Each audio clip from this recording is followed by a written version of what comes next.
বুঝবো যে আমাদের ডায়াবেটিস হয়েছে। অতিরিক্ত তৃষ্ণা পাওয়া, থেকে থেকেই আমাদের গলা শুকিয়ে আসবে, প্রচন্ড প্রচন্ড তৃষ্ণা পাবে, জল টান হবে, এটা হচ্ছে ডায়াবেটিস রোগের লক্ষণ। ক্ষত বা ঘাট নিরাময় হওয়া, ধরুন আমাদের শরীরে কোনো একটা জায়গায় কেটে গেল, তাহলে আমাদের সেই ক্ষতটা বা ঘাটা খুব তাড়াতাড়ি শুকোতে চাইবে না, অনেকদিন সময় নেবে সেই ঘাটা শুকোতে।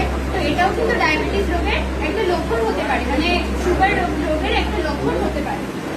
ক্লান্তি অনুভব করা, ধরুন আমরা খুব আর কি ভারী কাজকর্ম করছি না, কিন্তু আমাদের খুব ক্লান্তি লাগছে বা আমাদের শরীরটা সহজেই ক্লান্ত হয়ে যাচ্ছে, এটাও কিন্তু একটা লক্ষণ হতে পারে।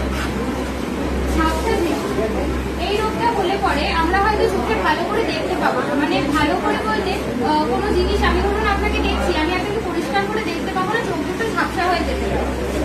ঘন ঘন প্রস্রাব পাওয়া, মানে আমাদের অনেক ঘন ঘন বাথরুম যেতে হবে, অনেক ঘন ঘন বাথরুম পাবে, মানে ধরুন জলটা সেই ততটা খাচ্ছি না, কিন্তু আমাদের খুব ঘন ঘন প্রস্রাব পাচ্ছে।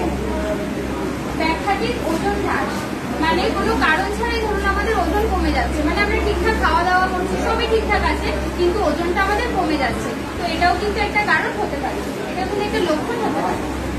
অতিরিক্ত খিদে পাওয়া, আমাদের অতিরিক্ত খিদে পাবে, ওই যে বললাম খিদে পাবে আমরা খাবো, খিদে পেলে তো আমরা খাবোই, কিন্তু